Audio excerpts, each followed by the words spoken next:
Right,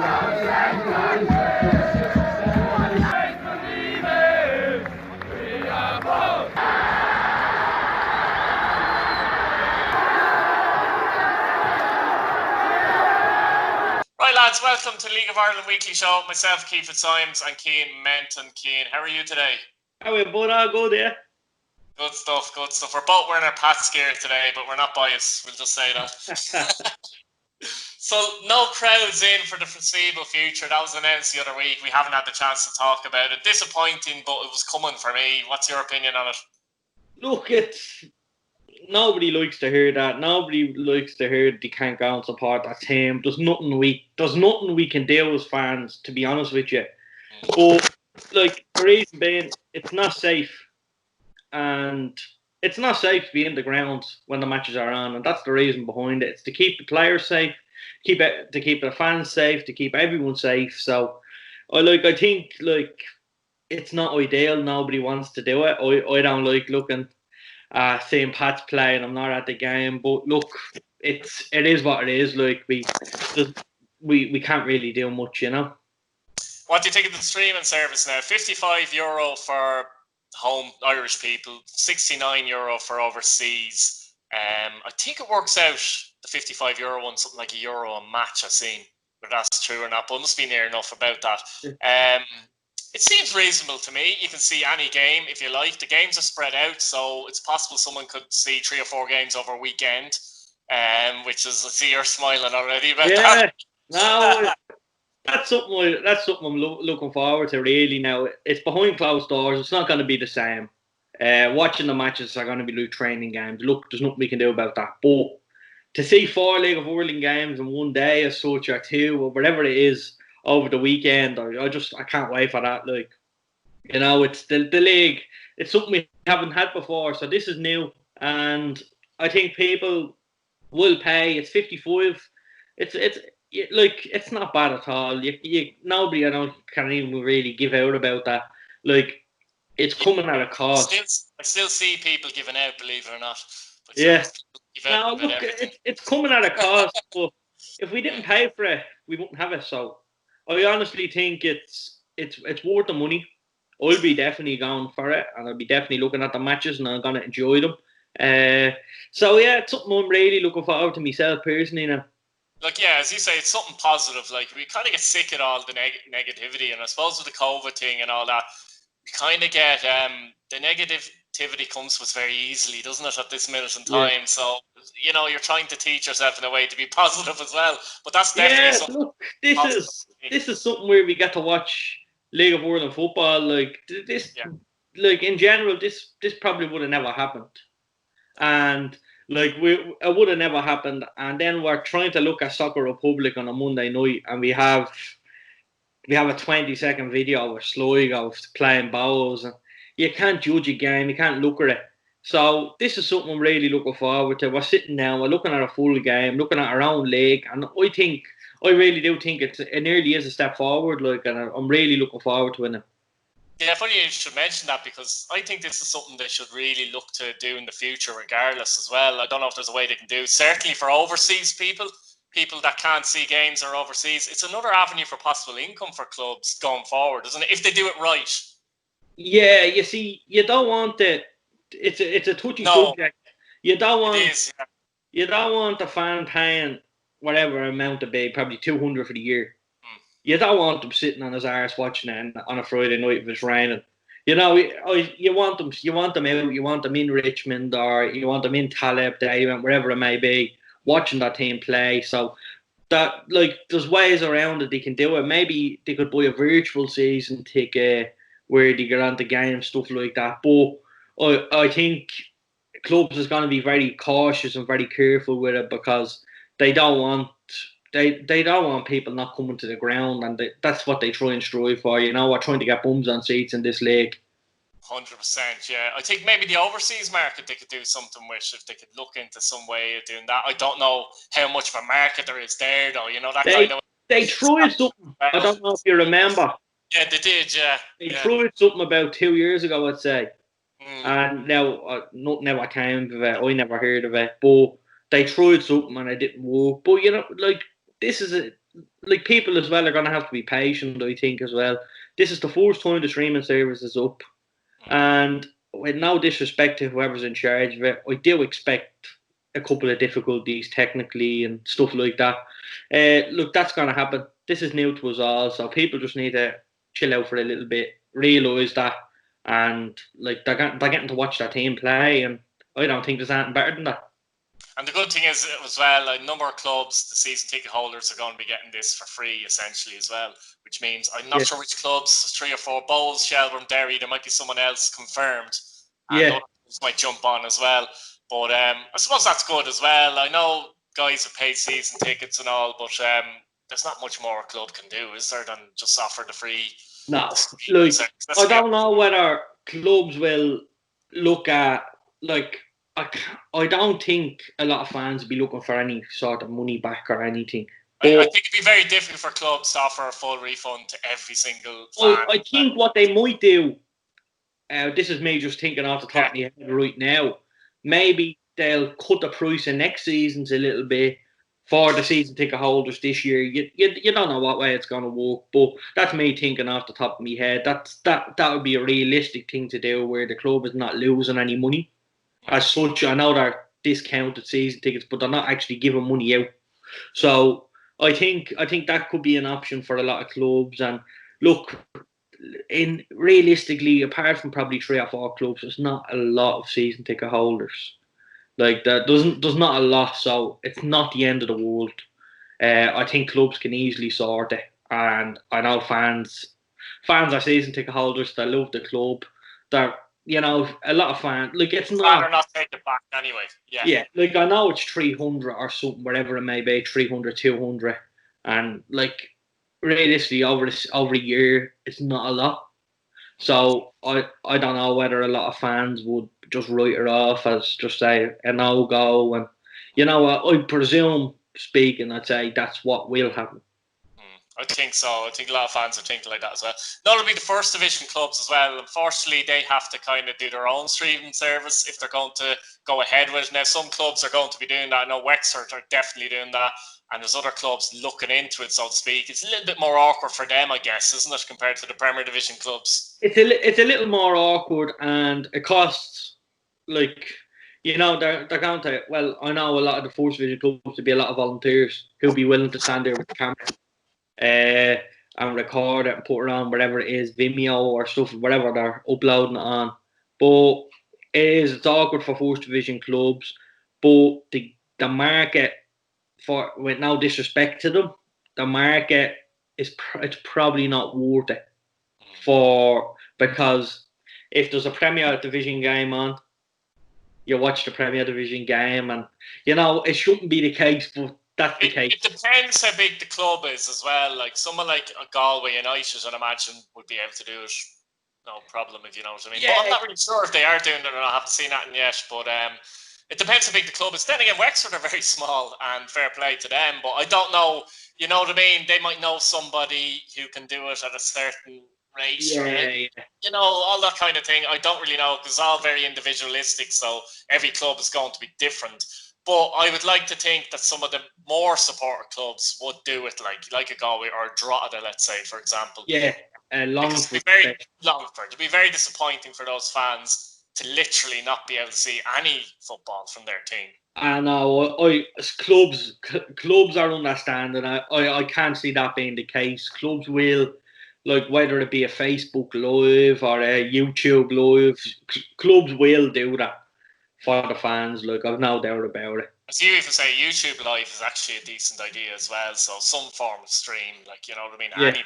I think fans would just latch onto it, yourself. Now, Cian, we've had a bumper weekend for friendlies. Clubs are really ramping it up now, aren't they?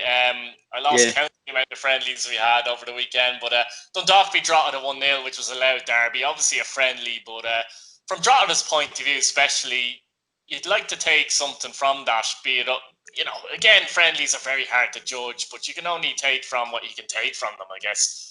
And they'll be encouraged from just losing by the odd goal against a very good Dundalk side. Yeah, like, friendlies are a funny one. Yeah. You win a friendly and you're saying, right, that was a good performance. You lose a friendly and you're like, it's only a friendly. That's the two sides of a friendly. I for one don't really into friendlies as much. Like, it's nice to see our team win friendlies. There's no doubt about it going into the season, but I don't really look into friendlies at all. I watched the Dundalk and Drogheda game. It was live. They had it on a stream. Clearly, we're a bullet header now. In fairness, it was a bullet header from a corner, but it was a slow game, and like Dundalk played well, but Drogheda held their own as well. And you're going to get that. Look, like we spoke about last week, a lot of friendlies, they're kind of nearly cancelling each other out. It's a walkout as such. It's not a game you want to win. I know everyone wants to go out and win, but friendlies are really about not picking up injuries or fitness. Yeah, that's it too. But interestingly, you should mention that because the Cork faithful were getting very concerned after losing 2-1 against Galway. Something I was suggesting, I noticed they only had about 3 or 4 first-team players as well, Cork, that I would say they're definitely going to start. So, and in the second half, they brought on better players, incidentally, and they scored, and they didn't concede. So, you've got that facet to it as well. I know Cork fans were getting very concerned, but as you say, I wouldn't be concerned about friendly at all. Obviously, from Galway's point of view, you look at it, and you're going to take positives, because as you say, if you win a friendly, you're going to take positives. If you lose a friendly, you're going to say, sure, it's only friendly, Yeah. No, I think, I seen the highlights. I got a few clips of the Galway and Cork game now, and Galway played some brilliant stuff. Yeah. In the first half, they knocked the ball around well. The Cork were kind of chasing shadows as such in the first half, but second half it was very more even, which you'd expect when the decent players come on, like Kevin O'Connor, stuff like that. When they're coming on the pitch, you expect the levels to be up than it was, and the second half was a really hard fought game, and that's what it's all about. It's just about getting the match fitness up. Cork fans, honestly, I wouldn't worry about results, not in the slightest. Funnily enough, you mentioned injuries there. Unfortunately for Cork, Corey Davis ran off injury, and I think he's out for 5 months now, which is him gone for the season. And we spoke about him, I think 2 weeks ago, and I was saying if you have him up front, you're a bit worried, but he's out now. Till the rest of the season, and we wish him the very best. That's more concerning to them than losing the friendly match itself, to be honest, because as you said, we wish him the very best, but we spoke about Graham Cummins. He's officially signed now as well, and he's been brought in as a centre back. I don't know if Neil Fenn's going to change his mind there now, or if he's going to go back into the market, or what he's going to do. But they're going to have to do something to replace. Well, I haven't heard, but Curtis Bourne was on trial with them now, so that's probably going to be set in stone now, that he'll probably go in there, and to get him up front, where I know Connor is out injured and it's not an ideal situation, but it's definitely an upgrade if you were to get him up front. Yeah, a bit of experience, but at the same time still only 30, I think, as well. Yeah. So that'd be a big coup for them. Shamrock Rovers had a lot of friendlies over the weekend as well. They beat Cabinteely 2-1. They beat Wexford 4-1. And 2 things I want to talk about there really is another injury, unfortunately. Craig Bulger apparently went off injured as well. And we're not sure the extent of his injury yet, but didn't look too good. I know he went off the stretcher in the end.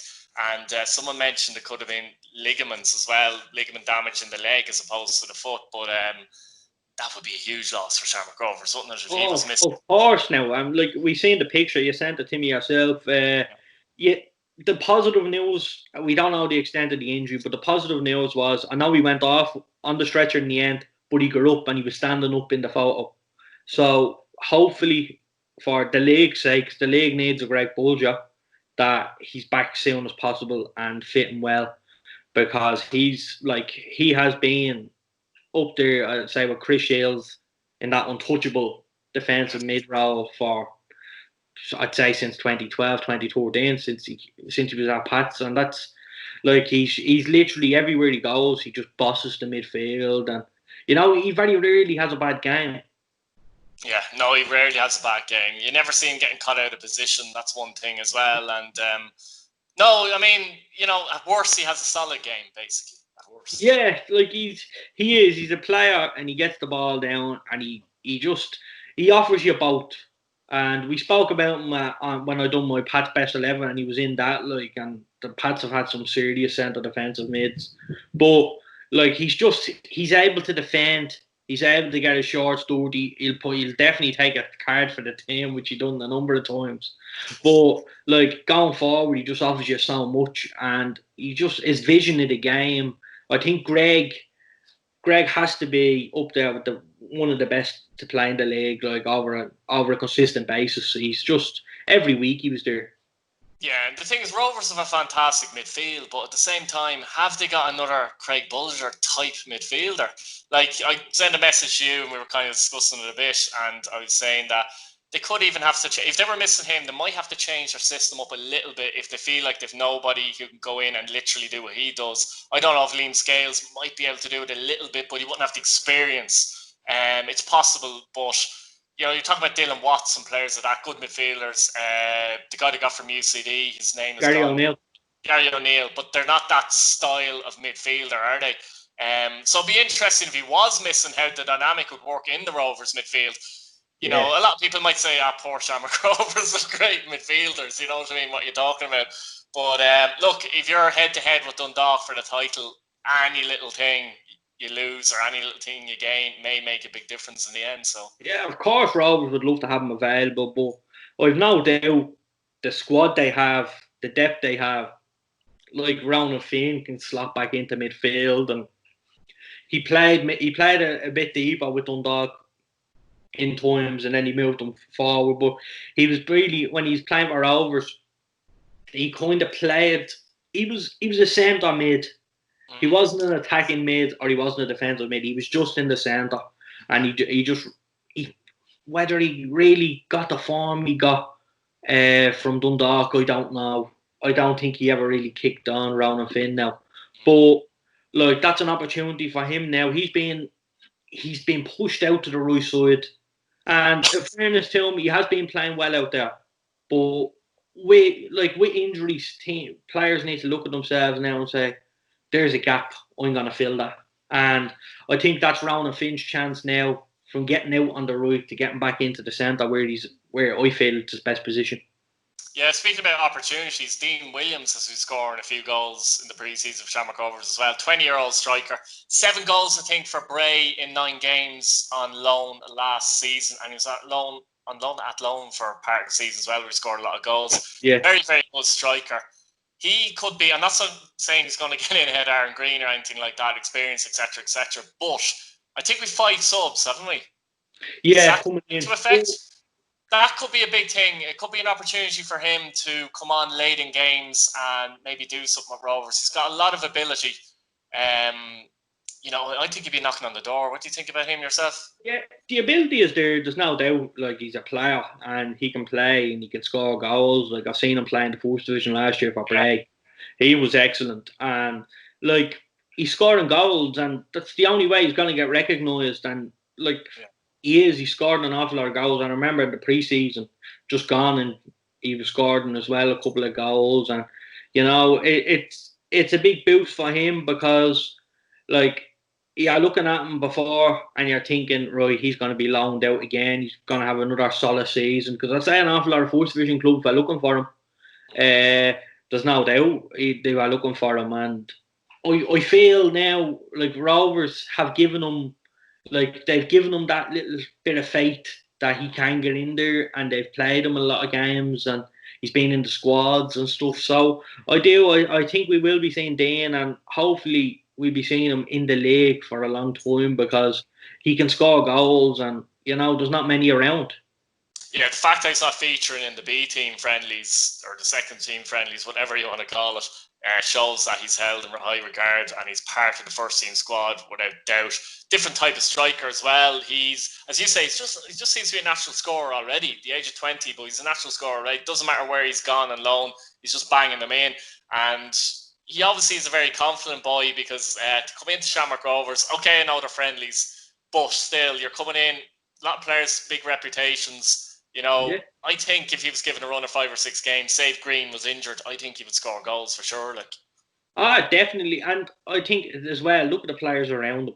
You're going to score goals with the likes of Jack Bourne. You're going to score goals with Ferrugia on the wing, Jack Bourne, Greg Bulgers, your Ronan Finn's getting the ball up, you know, and like, goals will be scored in that Rover side, and like, I think you could nearly put an average striker up there. I'm not saying Dane Williams is an average striker, but you could put an average striker over there and he could come out with 15 goals. Like a couple of years ago, Rovers didn't have a great side, but Gary Shaw got Player of the Year. Now, Gary doesn't set the world alight, like player-wise. He gives everything, and, he's a target man.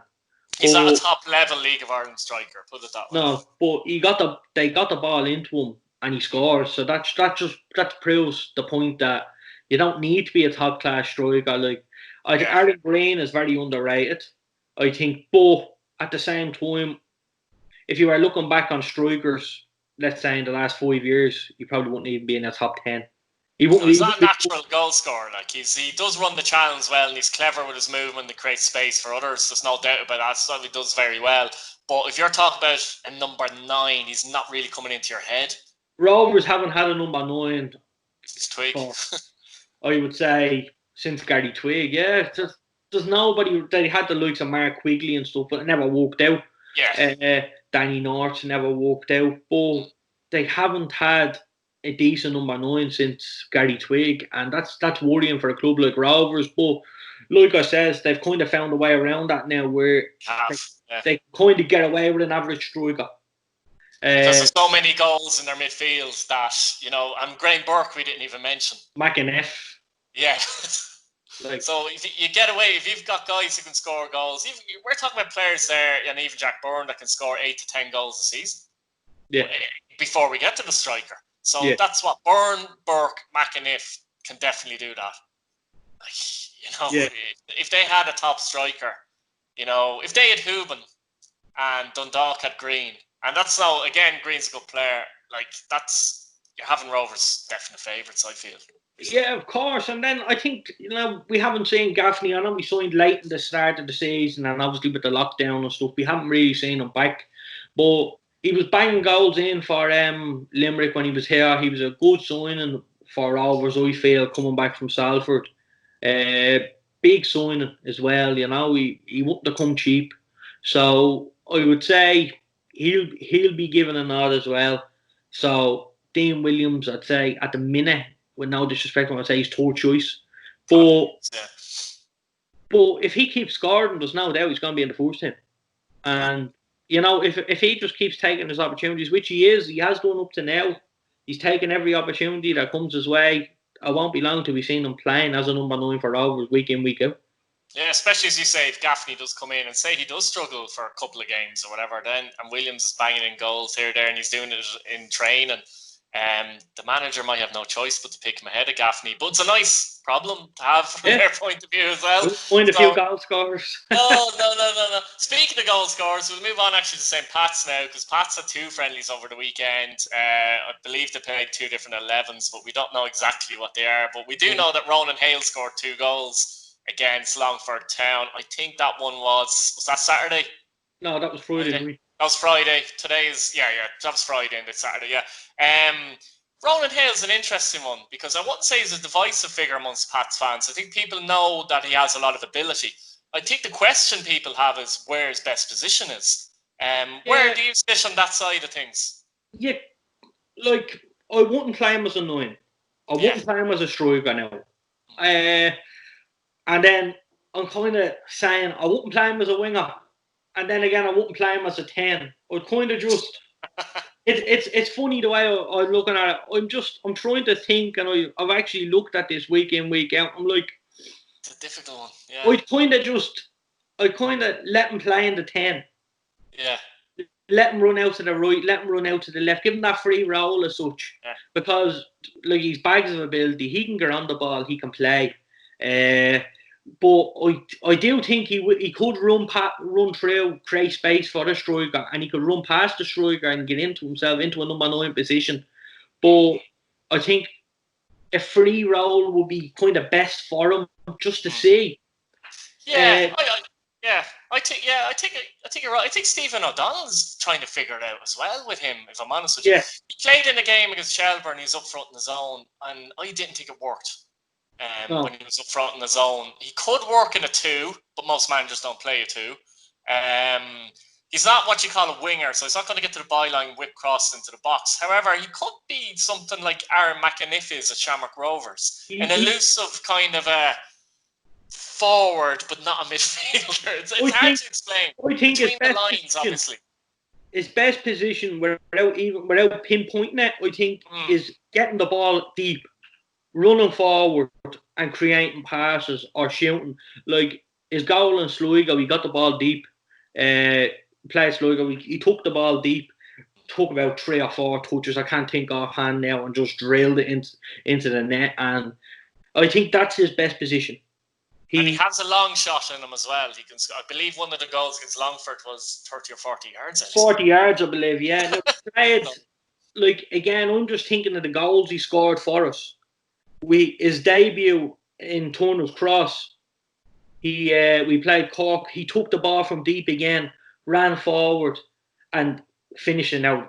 It was a keeper probably should have got that McNulty now, but still though it shows what he does. It's driving runs. He got one was with his left foot as well, wasn't it? Yeah, I think he should have in the last minute. Oh, it was great down there. I seen the goal, but yeah, you're right though.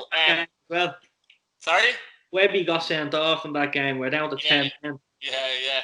But it's just it's a difficult one because you're trying to get players within a structure of a team, and where do you fit the pieces? And Hale for me has to play. In my view, I think he has to play most weeks. I'd pick him in the team, but as you say, it's a difficult one. I think he is better coming deep. But then you Forrester as well, and it's just a bit trying to get the structure right within the team. It's a difficult one as well, isn't it?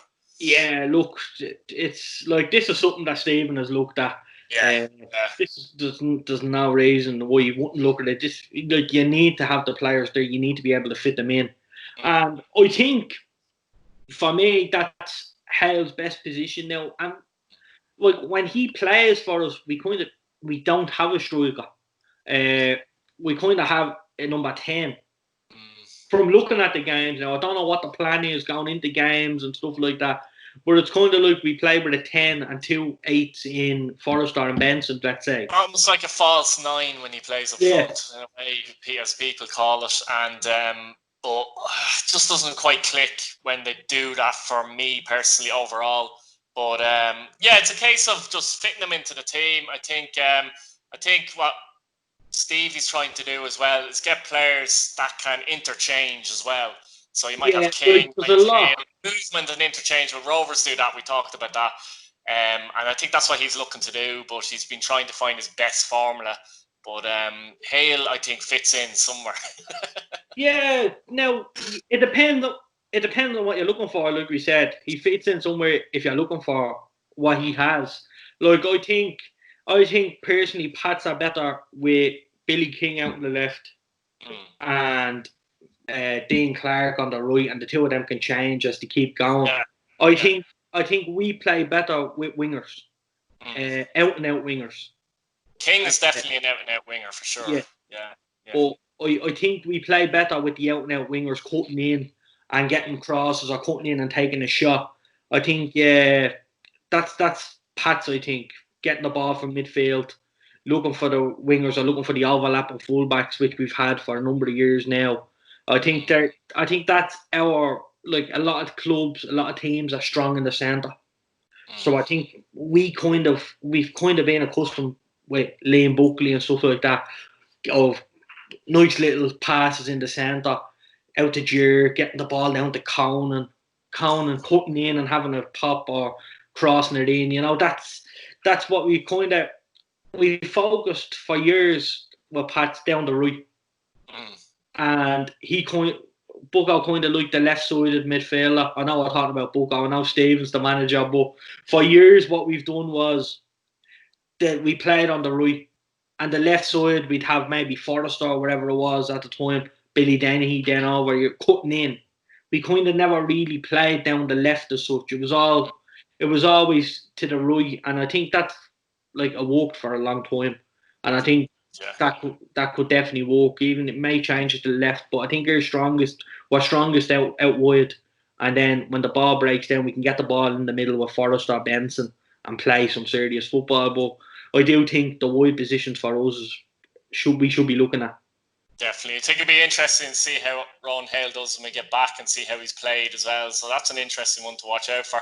Now, Waterford beat Rovers B 2-1 in a friendly, but again, marred by injury. Unfortunately, Michael O'Connor signed for the third time for the club.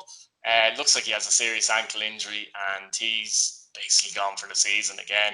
Again, very disappointing. I was just about to say, a lot of these injuries, could you put it down to the fact that players are back and it's been a bit of a strange time, etc., etc. Now, O'Connor, no, because it's an ankle injury. That's just an ankle injury. That just happens. But I don't know if any of the other injuries are muscular injuries or what, but it's hard to judge, isn't it? It's something that I know managers are concerned about, and I've seen Stevie O'Donnell actually speak about this, and he talked about trying to push the players, but not push them so much that they're going to break down and get injured.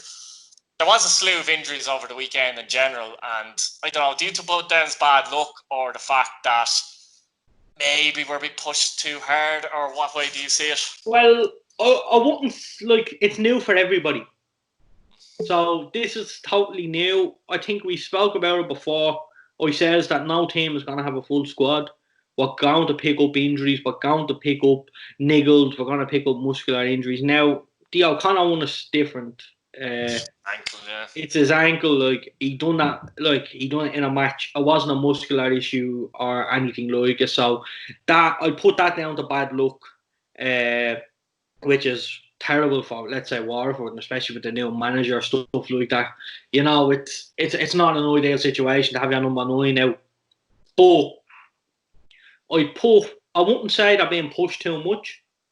I can't see them being pushed too much. In Ireland now, we're not the way we used to be. We're well up at the game. The coaches know exactly what they're doing. Everything is detailed, planned. They all go around these monitors on them at trainings, and the workloads are being managed, and it's not like it used to be. Yeah, personally, I just think it's bad luck. Personally, yeah. You know what I mean. To be honest with you, it's just one of those things.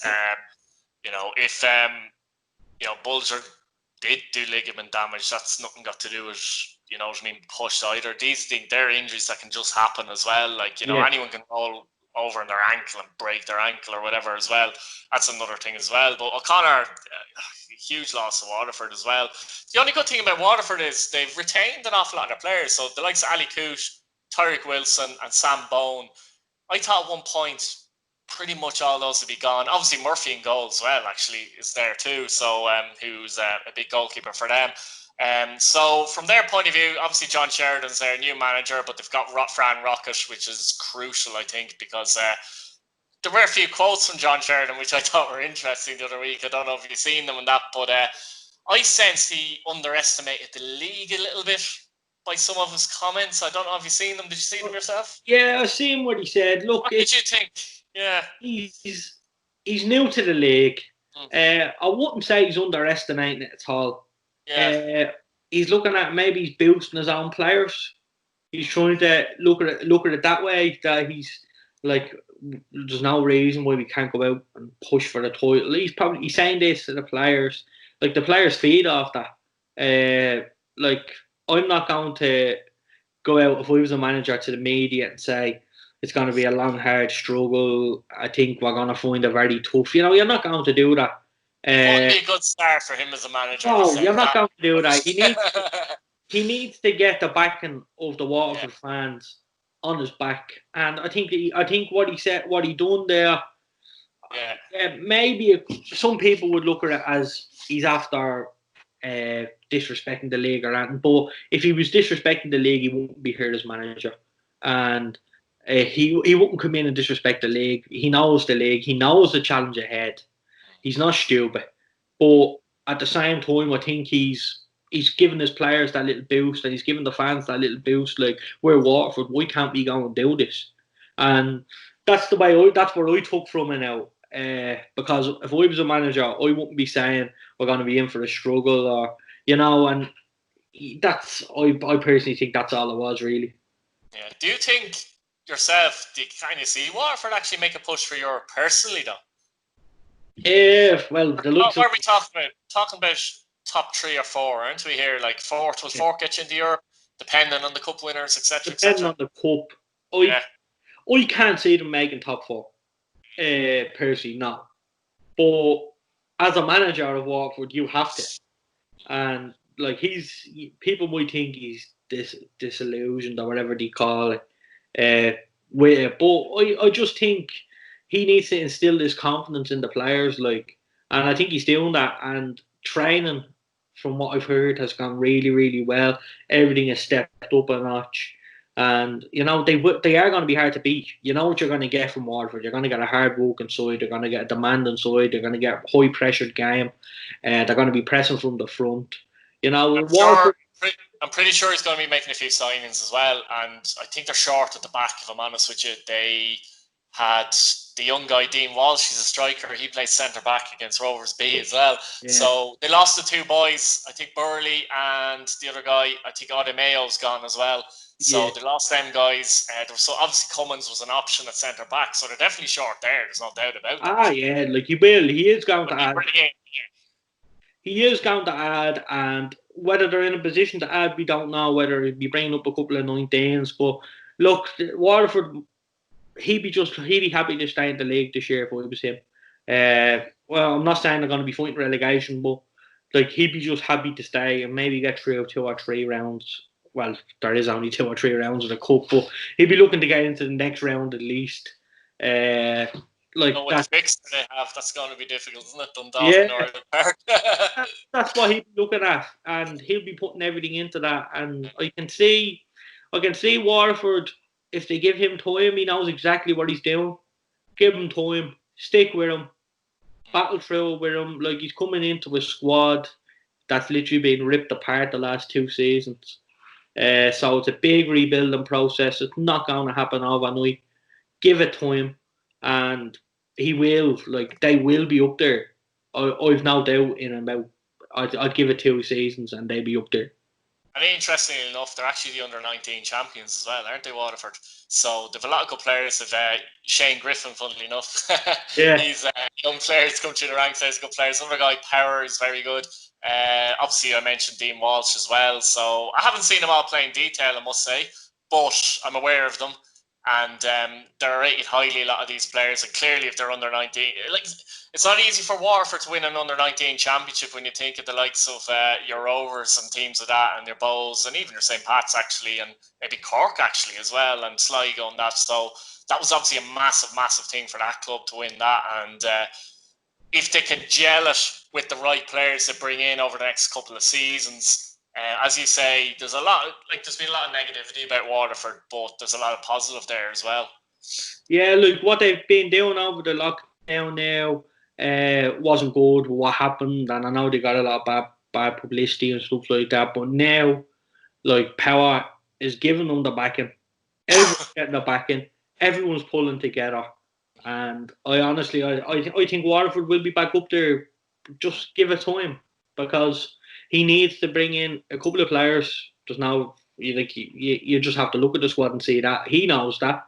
But at the same time, he's giving confidence to them players that he has there, and that's what managers do best. These players are going to go out and they're going to feel like favourites, and that's the way it should be.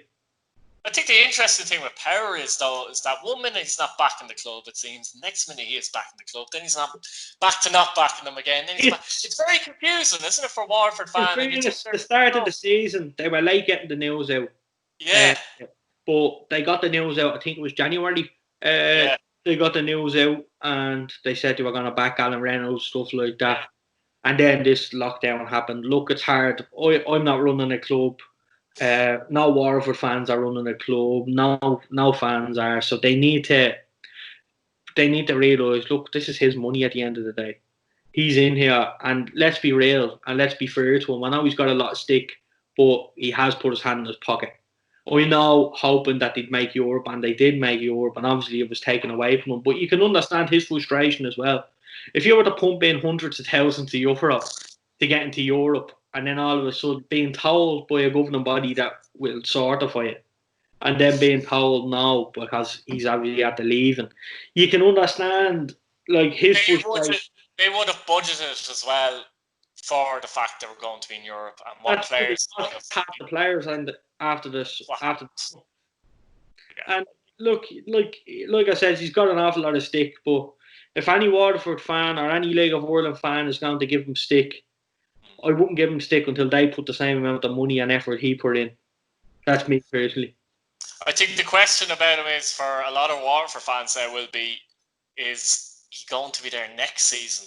Like, it seems to be very, every few months they're not sure what's going to. I think it's the uncertainty, really. I think, obviously, by bringing in John Sheridan, he's clearly put his money in his pocket again, because he's not getting John Sheridan away from England, by the way, for nothing. So clearly he's done that. He's retained a lot of players. As you say, they brought in a lot of good players under Reynolds, the likes of Tyreek Wilson, very good left back, Ali Cooch. These players don't come for nothing. These are good players with reputations as well. So, you know what I mean? But the question is, I suppose, at the end of the season, is he going to stay or is he going to go? It's probably the lack of, I don't know, like Reynolds hadn't talked to him for 4 or 5 months, apparently. It's probably the lack of communication that's the issue. But as you say, he has put money in. He has pumped the money in. And, it's bare fruit in a way that just got screwed, essentially. Yeah. Like, I think he'd be there to stay. He's not...